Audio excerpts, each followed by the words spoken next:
నమస్తే, welcome to Aadyam media. నేను మీ స్వర్ణ. ప్రస్తుతం మనతో పాటు ఉన్నారు సినీ క్రిటిక్ విజ్ఞాన్ గారు. హలో విజ్ఞాన్ గారు.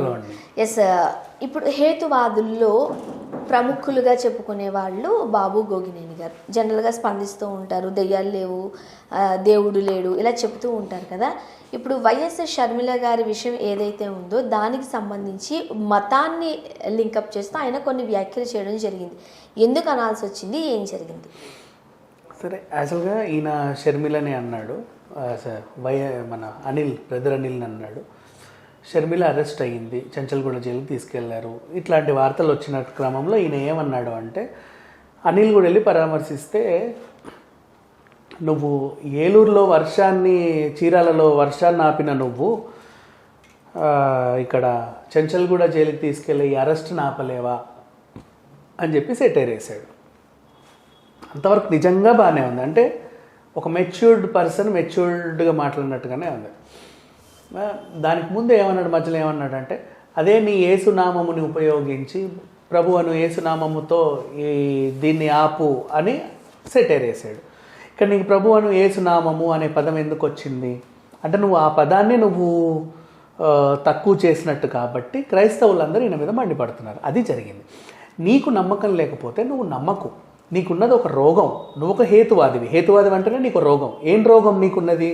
నువ్వు దేవుడు దయ్యాన్ని నమ్మవు, మంచి విషయమే. నువ్వు నమ్మవు. మనుషులు నమ్మే వాళ్ళ నమ్మకాలని నువ్వెందుకు సెటైర్లు వేస్తావు?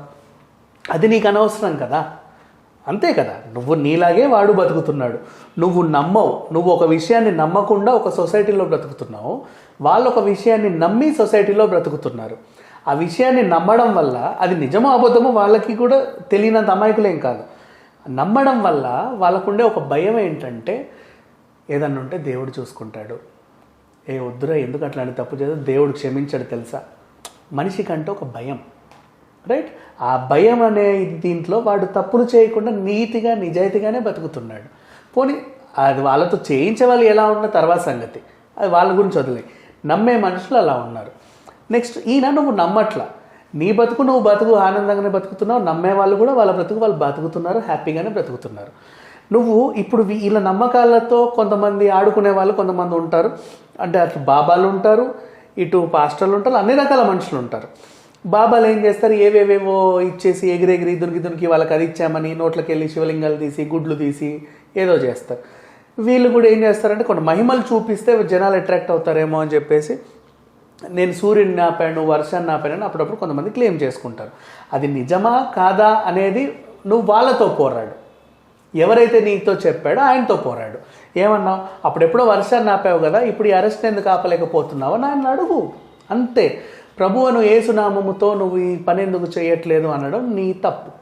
ఇక్కడ నీకు ప్రభువు ఎందుకు వచ్చాడు, ఏసు ఎందుకు వచ్చాడు, తప్పు కదా, అంతే. సో ఈ విధంగా క్రైస్తవులందరూ మండిపడుతున్నారు. ఈయన అనకూడదు మాట అది. నువ్వు ఇప్పుడు ఏంటి, ఇప్పుడు ఒక బాబా ఉన్నాడు ఫర్ ఎగ్జాంపుల్, నేను శివలింగాన్ని తీశాను అంటాడు.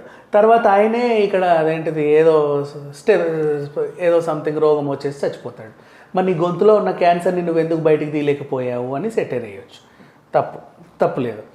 అదే రామనామముతో నువ్వు ఎందుకు చేయలేదు, అదే కృష్ణనామంతో నువ్వు ఎందుకు చేయలేదు, అదే అల్లాదయతో నువ్వు ఎందుకు చేయలేదు, అదే జీసస్ వల్ల నువ్వు ఎందుకు చేయలేదు అనేది తప్పు.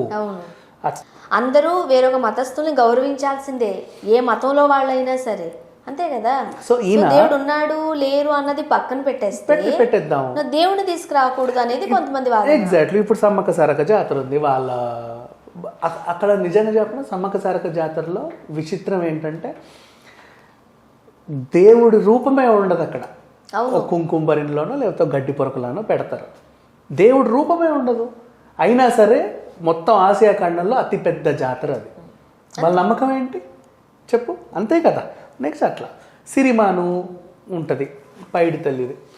అలాగే జీసస్వి కూడా కొన్ని ఉంటాయి. కల్వరి టెంపుల్ వాళ్ళది ఒకటి ఉంటుంది, బాప్టిజం వాళ్ళది ఒకటి ఉంటుంది, క్యాథలిక్ వాళ్ళ వాదన ఒకటి ఉంటుంది, జీసస్ని నమ్మని వాళ్ళు జెహోవాని నమ్మే వాళ్ళు కొంతమంది ఉంటారు, వాళ్ళది ఒకటి ఉంటుంది, అల్లాది వాళ్ళది ఉంటుంది, పీర్ల పండుగ చేసుకునే మొహరం వాళ్ళది ఒకటి ఉంటుంది. ఎవరి నమ్మకాలు వాళ్ళవి. కానీ వాళ్ళ పరిధిలో వాళ్ళు బాగానే ఉన్నారు. మన బోనాల పండుగ ఒకటి ఉండాలి కూడా, ఉండాలి. బాగానే ఉండడం కూడా కాదు, ప్రతి ఒక్కరు కూడా ఎవరి పరిధిలో వాళ్ళు ఉండి తీరాల్సిందే. ఇవాళ రేపు జీవితకాలమే మహా అయితే 70 ఏళ్ళ కంట బతుకుతామా లేదా బాబు అన్నట్టు ఉంది. ఆ చివరి రోజులు కూడా ఏ మంచానో ఎట్టునో ఉండాలి. ఉన్న జీవిత కాలంలో వీళ్ళు ఏదో నమ్ముతున్నారు, ఏదో ఎంజాయ్ చేస్తున్నారు. ఇప్పుడు ఫర్ ఎగ్జాంపుల్ బోనాలు, అక్కడ నిజంగా దేవుడు ఉన్నాడా లేదా, వాళ్ళ పూనకం నిజమా కాదా అనేది నువ్వు పక్కన పెట్టేసాయి, నీకు అనవసరం అది. కానీ ఆ రోజు నువ్వు ఎంజాయ్ చేస్తున్నావు ఒక పండగని. చక్కగా అందరు వస్తున్నారు, మేకను కోస్తున్నారు, కూర వండుకొని తింటున్నారు, ఏదో చేస్తున్నారు, కేకులు కోసుకుంటారు, ఇంకేదో చేస్తారు. You're celebrating some issue. సంస్కృతి సాంప్రదాయాలు పద్ధతులు వచ్చేవి కూడా మనుషులందరినీ కలిపి ఉంచడానికి అని మన పెద్దలు చెబుతూనే ఎగ్జాక్ట్లీ. ఇంకేదైనా సరే ఈవెన్ ఇప్పుడు అదేంటిది ఈ మొన్న రంజాన్ చూసుకున్నా సరే, వాళ్ళు ముస్లింలు వాళ్ళే చేసుకోరు. వాళ్ళు వండిన షీర్ కుర్మా అవన్నీ చుట్టుపక్కల వాళ్ళందరికీ ఇచ్చి వాళ్ళు ఎంజాయ్ చేస్తూ ఉంటారు. అదొక ఆనందం వాళ్ళకి. ఎవరిది వాళ్ళకు ఉంటాయి, వాళ్ళ ఆచారాలు వేరు, వాళ్ళ వ్యవహారాలు వేరు. సో నువ్వు అంతవరకు ఓకే. నువ్వు ఇక్కడ ఇప్పుడు దీని గురించి వస్తే నిజంగా పూనకం వచ్చే మనిషి నిజంగా పూనకం తెచ్చుకున్నాడా లేదా అని ఆయన్ని క్వశ్చన్ చేయి. అంతేగాని వెనకాల సెలబ్రేట్ చేసుకునే వాళ్ళకి నీకు అనవసరం. సో ఇక్కడ కూడా జరిగింది ఏంటంటే, బ్రదర్ అనిల్ వర్షాన్ని ఆపాడో, ఏ ఎండను ఆపాడో, ఏం చేశాడో మనకు అనవసరం.